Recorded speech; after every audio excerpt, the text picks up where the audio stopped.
ইনশাল্লাহ অতি শীঘ্রই। এটা কি আগে থেকে এই জন্য বই লেখা বা নিজেকে একটু চিন্তাভাবনা করা রাজনীতি করার আগে থেকে কি প্ল্যান ছিল? আসলে আমার মূল ফোকাস হচ্ছে মানুষের জন্য কাজ করা। হ্যাঁ, মানুষের জন্য কাজ করা। এটা হতে পারে চিকিৎসা সেবা দেওয়ার মাধ্যমে, হতে পারে লেখার মাধ্যমে, হতে পারে একদম প্রত্যক্ষভাবে তাদের পাশে দাঁড়িয়ে কাজ করার মাধ্যমে।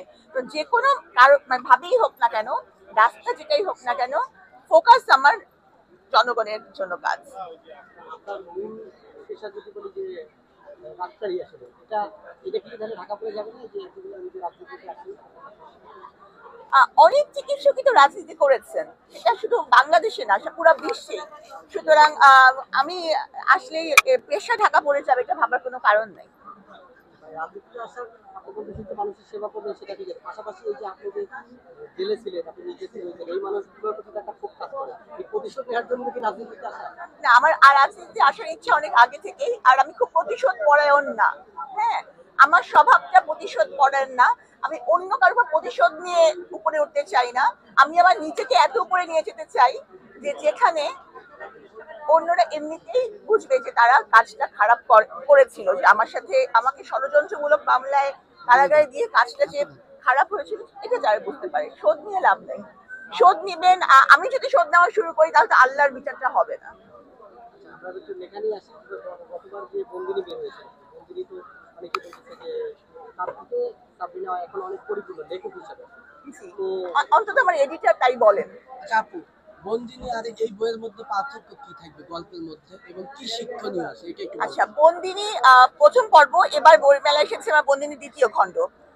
বন্দিনী একেবারেই সত্য ঘটনা অবলম্বনে, একেবারে যেসব নারীদের আমি কারাগারে দেখেছি তাদের জীবন, তারা কেন কারাগারে এসেছে তার প্রেক্ষাপট, তারা কেমন আছে, তারা কোথায় যাবে, এগুলো সব। আর এটা হচ্ছে উপন্যাস, এটা কাল্পনিক চরিত্র, কিন্তু এই চরিত্রগুলো এতটা জীবন ঘনিষ্ঠ যে আপনি আপনি যে বইটা পড়েন না কেন কোনো না কোনো গল্পে নিজেকে খুঁজে পাবেন। এটাই পার্থক্য। বন্দিনী দ্বিতীয় খণ্ড আসবে কখন? চলে এসেছে শব্দশৈলী প্রকাশনাতে। বন্দিনীর দ্বিতীয় খণ্ড জিপ, এটা পাওয়া যাবে প্যাভিলিয়ন 34-এ, শব্দশৈলী প্রকাশনা। আচ্ছা, আপনি এই বই লেখা এটা কি কন্টিনিউ থাকবে নাকি এই দুইটা দিয়ে শেষ হবে? আসলে এই দুনিয়াতে নিঃশ্বাসের তো ভরসা নাই, নিঃশ্বাসেরই বিশ্বাস নাই। তো আমার ইচ্ছা যে যতদিন আমি বেঁচে থাকবো এবং আল্লাহ আমাকে সুস্থ রাখবেন, মানসিক ভাবে শারীরিক ভাবে আমি বই লিখবো। আচ্ছা, আরেকটা বিষয় কিন্তু এই সবাই এখন কিন্তু বসন্ত সবাই সবাইকে ফুল দিচ্ছে, যেমন আমরা যে কাঠির কথা কথা আসলাম একটু আগে, তা আপনি তো প্রতিদিনই কোনো না কোনো মেয়েরা ফুল দিচ্ছে, তা আপনাকে কোনো ছেলেরা ফুল দিচ্ছে কি? আপনাকে ভালোবেসে কোনো ছেলে ফুল দিয়েছে এখনো? বা আপনাকে প্রপোজ করেছে এমন কিছু? না না, আমাকে প্রপোজ করে নাই।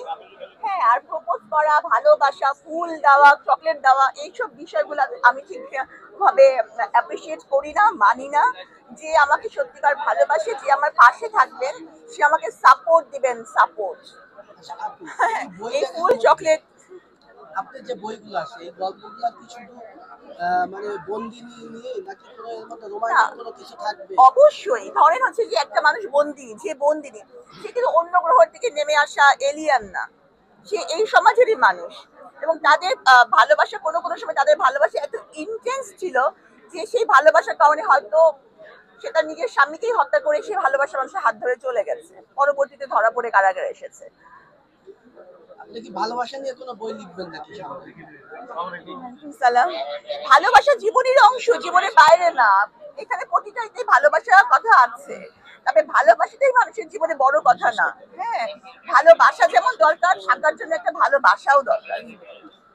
আচ্ছা আপু,